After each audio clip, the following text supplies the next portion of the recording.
Let's go now to Denver Riggleman. He's joining me, and former, of course, Air Force intelligence officer, former congressman, former senior advisor to the January 6th Select Committee. There's a lot going on with you, my friend. So here's the first question to you. Number one, President Trump, he has given himself, 2 weeks now to decide whether he's going to deploy U.S. troops to drop a 30,000-pound bomb on Iran. But he appears to have sidelined Tulsi Gabbard and Pete Hegseth.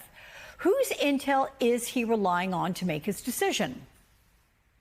Well, my guess is, I was just reading something. I hope it's not John Ratcliffe, right? And, I also hope, right, that he's not relying on Steve Bannon, the MAGA movement, and Putin, right, who warned him not to do it. But I think most of that's coming probably from a combination of people ignoring Tulsi Gabbard and Pete Hegseth and going straight to John Radcliffe, maybe to the Joint Chiefs. My guess is he's probably looking at that. And the issue that you have, if you're not listening to your institutional heads, I wonder about the incompetence that you have at the top. And I've warned about that for a long time.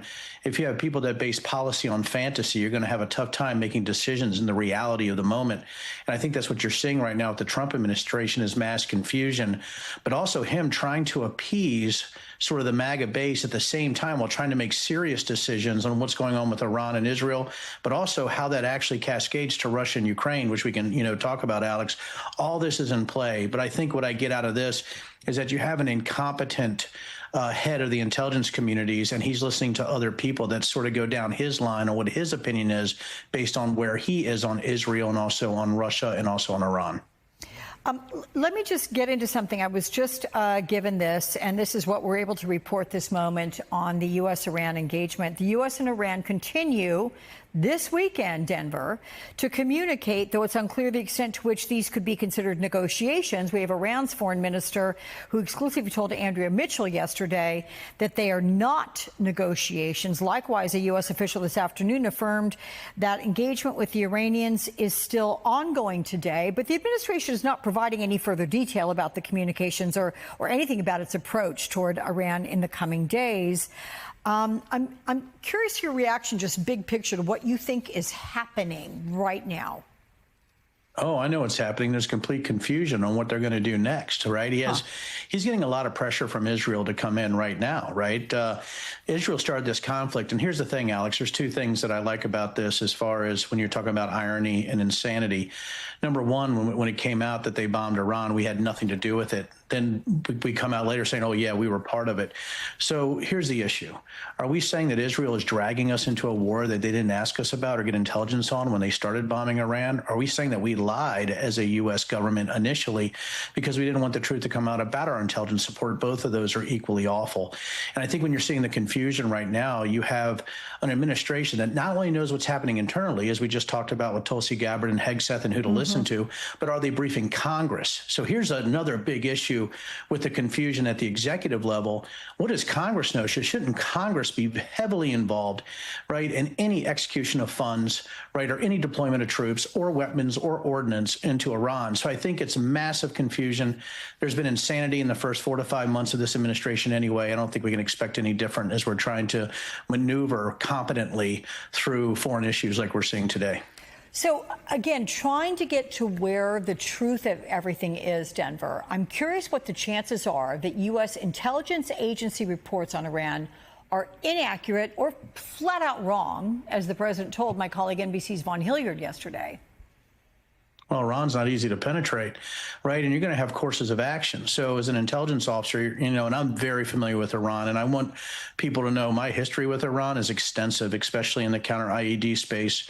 In the mid-2000s, when Iran was doing resupply to Iraq for IEDs, killed a lot of American GIs. So it's definitely personal for me, too, when I'm talking about these issues. But I think what we have to look at, right, as we're going down the line with Iran, right, is what does, instability look like in the region? What does the refugee status look like? I can go through the pros and cons of Iran all day. I just believe right now we don't have an administration that can make a decision based on the best interests of the U.S. because they're too busy trying to appease foreign powers or political interests, regardless of what happens to us long term. And Alex, I think that's what worries me. And, I know if we had another hour, I could go through the pros and cons of Iran. If you want me to try to do it in 5 minutes of taking them out and how it deals with Russia, I can. But I think the worry for Americans and for Congress is that we have an administration that seems completely confused about what Iran even is, what their military can do, or what would happen with a destabilization if we were to go into Iran. And listen, there are pros to hitting Iran. I'm going to tell people right now there are, especially with destabilizing, or stopping Russia's advance into Ukraine and the drone, technology that's going to Russia, the Shaheds that are going to Ukraine. There's all kinds of things we can talk about, Alex. But my God, can we please get some clarity on what the administration wants to do and whether we're just following Israel's lead or we're following the lead of the American citizens and what's best for our country? So I want to augment something that you previously said, and you're backed up here by the New York Times, which says Trump changed his mind about disclosing U.S. involvement only after the Israeli strikes in Iran appeared to be successful. They say when Trump woke up to his favorite TV channel broadcasting imagery of what it was portraying as Israel's military genius, Trump could not resist claiming credit for himself. What do you find most troubling about that, Denver? I find it troubling that, somebody whose own ego or to follow the whims of what he thinks is a win is more important than solid foreign policy decisions. It also is this childish behavior. And I don't think you want childish behavior or somebody who goes by newspaper or TV reports making decisions for the American public. And I think that's incredibly dangerous.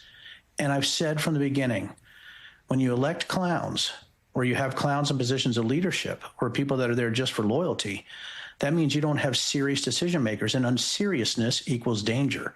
And I think what you're looking at is an unserious way of doing business, and that's what should bother every intelligence and I would say political professional.